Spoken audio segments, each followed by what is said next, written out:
महाराज शनिवार के दिन अगर शिव की आराधना करी जाए, शनिवार के दिन अगर शंकर को जल चढ़ाया जाए तो जिंदगी में व्यक्ति की कभी अकाल मृत्यु नहीं होती। महाराज इस पीपल के वृक्ष के नीचे जो शनिवार को दिया लगाएगा वो लक्ष्मी और नारायण को अपने घर ले जाएगा। इसलिए शनिवार के दिन पीपल के वृक्ष के नीचे दिया का प्रमाण है। महाराज और सुन दरिद्रता देवी, तेरे पेड़ के नीचे जो खाली हाथ आएगा तू उसके घर में प्रवेश करेगी, और जो भरे हाथ से मतलब पानी का लोटा ले जाओ, कंकु ले जाओ, चावल ले जाओ, रोली ले जाओ, कुछ भी, जरा सी शक्कर ले जाओ, गुड़ ले जाओ, आटा ले जाओ, पर पीपल के पेड़ के नीचे कभी खाली हाथ मत जाओ। अगर तू खाली हाथ कोई आया तो तू उसके घर में प्रवेश। शनिवार के दिन अगर शिव की आराधना करी जाए, शनिवार के दिन अगर शंकर को जल चढ़ाया जाए तो जिंदगी में व्यक्ति की कभी अकाल मृत्यु नहीं होती। महाराज सुबह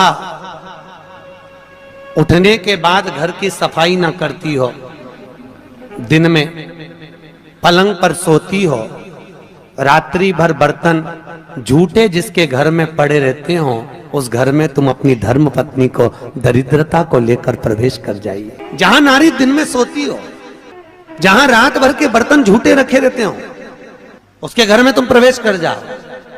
महाराज और स्थान तो कहा जहां इमली का पेड़ हो, पीपल का वृक्ष हो, बड़ का पेड़ हो, कांटेदार पौधे जिसके घर में लगे हों, उस घर में तुम प्रवेश। अब दुस्साह मुनि और दुर्वासा जी की तो बात चल रही है, इतने में भगवान नारायण और लक्ष्मी का विवाह हो गया था। तो नारायण लक्ष्मी जी नारायण से बोली अपने विवाह को आज 15 दिन हो गए, मेरी बहन के विवाह को 20 दिन हो गए, अपन मिलने नहीं गए, एक बार चलो ना मिलने। भगवान बोले चल चलते, और भगवान नारायण सीधे उस ज्येष्ठा से मिलने के लिए, दरिद्रता से मिलने के लिए चल दिए।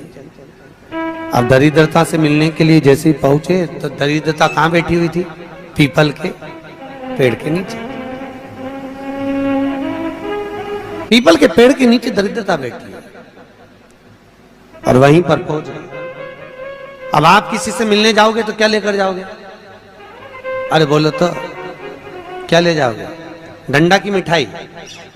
डंडे लेकर जाओगे कि मिठाई लेकर जाओगे? अरे बोलो तो मिठाई लेकर जाओगे ना, कुछ भी मिष्ठान मुंह मीठा कराने के लिए। जिसकी विवाह हुआ है, अभी विवाह हुआ है, तो उसके यहाँ मिठाई का डब्बा लेकर चले। और मिठाई का डब्बा ले जाकर जैसे ही भगवान नारायण लक्ष्मी को दिया, लक्ष्मी ने तुरंत ज्येष्ठा देवी को दिया। ज्येष्ठा को दिया तो देते ही दरिद्रता ने मिठाई का डब्बा फेंक दिया, और फेंकते से ही बोली लक्ष्मी तू मेरी छोटी बहन है, तुझे इतना नहीं मालूम कि तेरी बड़ी बहन खाती क्या है, और मेरे लिए तू मिठाई लेकर आई है? तू पागल हो गई है, मूर्ख हो गई है जो तू मेरे लिए मिष्ठान लेकर आई है। तुझे मालूम नहीं कि मुझे खट्टा और तीखा पसंद है।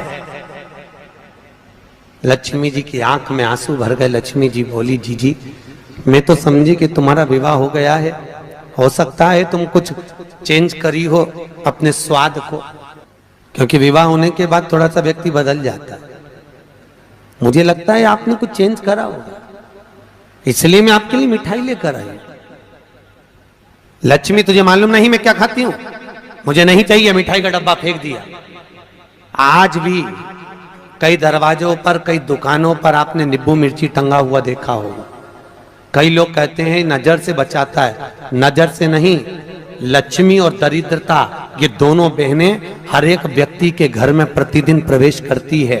पर लक्ष्मी के लिए मिठाई फ्रिज में रखी होती है, इसलिए लक्ष्मी सीधे अंदर चली जाती है, और दरिद्रता के लिए नींबू मिर्ची दरवाजे पर टंगा रहता है, इसलिए वो दरवाजे से खाकर वापस चली जाती है।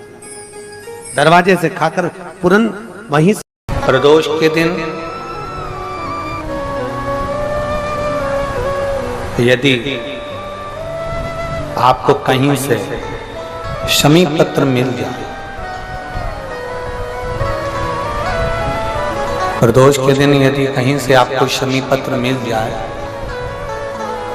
और प्रदोष काल में, प्रदोष का जो समय होता है, शाम का जो समय होता है प्रदोष काल में,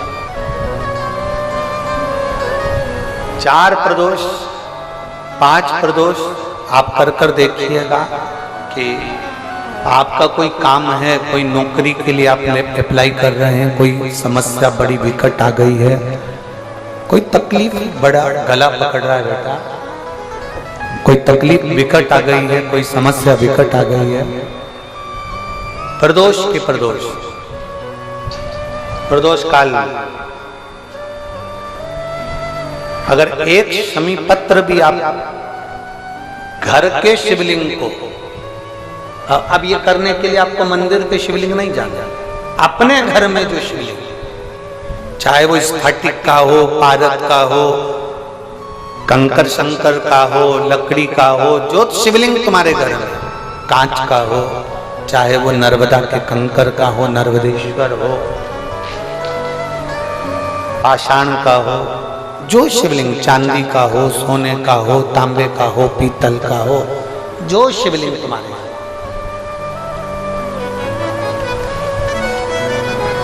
एक शमी पत्र यदि आप भगवान शंकर के शिवलिंग पर समर्पित कर रहे हो और उस शमी पत्र को उठाकर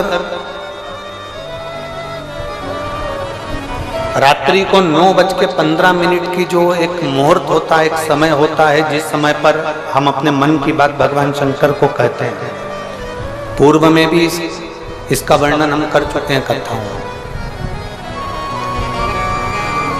उस 9:15 पर वो शमी पत्र को उठाकर एक कागज में, एक कटोरी में उसको रखते थे। 4 या 5 प्रदोष के उस शमी पत्र को अपने पास में रखिए और जिस कार्य के लिए जा रहे हो उसको जेब में ऊपर के भाग में उसको रखकर लेकर जाइए, आपका वो कार्य सफल होकर ही रहेगा, वो रुक नहीं सकता। वो शमी पत्र में इतना बल होता है, प्रदोष का जो शमी पत्र होता है वो बड़ा बलवान होता है, बड़ा बल। प्रदोष, शिवरात्रि, सोमवार की अष्टमी, प्रदोष भी हर महीने आती है, शिवरात्रि भी हर महीने आती है, सोमवार भी हर महीने 2, 3, 4, 5 पड़ी जाती है। सोमवार की अष्टमी जरूर साल भर में 4 या 5 आती है। सोमवार, प्रदोष, शिवरात्रि, सोमवार की अष्टमी, ये वो तिथियां हैं, ये वो वार हैं। अगर कोई भूल से भी शंकर भगवान के शिवलिंग का निर्माण करता है या अपने घर में रखे हुए शिवलिंग पर शमी पत्र को समर्पित कर देता है, तो जिंदगी में उसका बाल बांका हो ही नहीं सकता है।